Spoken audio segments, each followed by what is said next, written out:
আসসালামু আলাইকুম। ওয়ালাইকুম সালাম। আচ্ছা, এই ভেন্ডি ক্ষেত কার? আমার ভেন্ডি গাছ আমার। আপনার ভেন্ডি ক্ষেত? হ্যাঁ। হ্যালো গাইস, আজকে বহুদিন পরে আসলাম এই ভেন্ডির ক্ষেতে। ভেন্ডির ক্ষেতে আসে বন্ধুর দেখা। তা বন্ধু বহুত এরিয়া ভেন্ডি ফেলাইছে।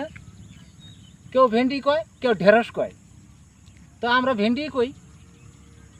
তো ভেন্ডির ক্ষেত মোটামুটি খুব ভালো দেখা যাইতেছে, ফলনও হইতাছে টুকটাক করে। তো যাই হোক, বন্ধুর কাছে দুই চার কথা জিজ্ঞেস করি। তাতে কতটুকু এরিয়া? মোটামুটি 1 বিঘা হবো আর কি। 1 বিঘা। ওইটুক সুইদে মানে 1 বিঘা হবো। হ্যাঁ, 1 বিঘা। তো যাই হোক, মোটামুটি তাতে পরিশ্রম কিরকম হইতাছে?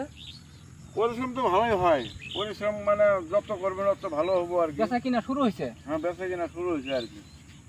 তাতে কিরকম বেচলেন? মোটামুটি বেচলাম 30-35 হাজার টাকা মতো।